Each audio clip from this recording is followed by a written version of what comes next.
ಧರ್ಮಸ್ಥಳ ಸ್ವಸಹಾಯ ಸಂಘಗಳ ಸಾಲ ಕಟ್ಟಬೇಡಿ ಎಂದು ಉಡುಪಿಯ ಪೊಲೀಸ್ ಅಧೀಕ್ಷಕರು ಹೇಳಿರುತ್ತಾರೆ ಎಂಬುದಾಗಿ ಸಮೂಹ ಮಾಧ್ಯಮದಲ್ಲಿ ಸಂತೋಷ್ ಶೆಟ್ಟಿ, ಗಿರೀಶ್ ಮಟ್ಟಣ್ಣವರ್ ಹಾಗೂ ಕುಡ್ಲಾ ರ್ಯಾಂಪೇಜ್ನ ಯೂಟ್ಯೂಬರ್ ಅಜಯ್ ಅಂಚನ್ ರವರು ಸುಳ್ಳು ಅಪಪ್ರಚಾರ ಮಾಡುತ್ತಿದ್ದಾರೆ.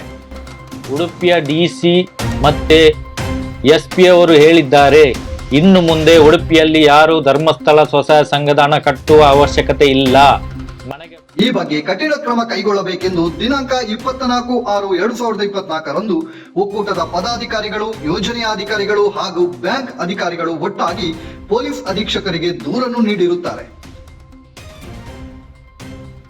ಈ ಸಂದರ್ಭದಲ್ಲಿ ಪೊಲೀಸ್ ಅಧೀಕ್ಷಕರು ಧರ್ಮಸ್ಥಳ ಸ್ವಸಹಾಯ ಸಂಘಗಳ ಸಾಲ ಕಟ್ಟಬೇಡಿ ಎಂದು ತಾವು ಎಲ್ಲಿಯೂ ಹೇಳಿರುವುದಿಲ್ಲ ಎಂಬುದಾಗಿ ಸ್ಪಷ್ಟಪಡಿಸಿದ್ದಾರೆ. ಈ ರೀತಿಯ ಸುಳ್ಳು ಅಪಪ್ರಚಾರ ಮಾಡುತ್ತಿರುವವರ ಮೇಲೆ ಕಠಿಣ ಕ್ರಮ ಕೈಗೊಳ್ಳುವುದಾಗಿ ಭರವಸೆ ನೀಡಿರುತ್ತಾರೆ. ಈಗಾಗಲೇ ಪಡುಬಿದ್ರೆ ಪೊಲೀಸ್ ಠಾಣೆಯಲ್ಲಿ ದಿನಾಂಕ 19/6/2024ರಂದು ರವೀಂದ್ರ ಶೆಟ್ಟಿ ಹಾಗೂ ಇತರ 3 ಜನರ ಮೇಲೆ under section 448, 506, 323, 354, 504 red with 34 IPC ಪ್ರಕಾರ ಪ್ರಕರಣ ದಾಖಲಿಸಲಾಗಿದೆ.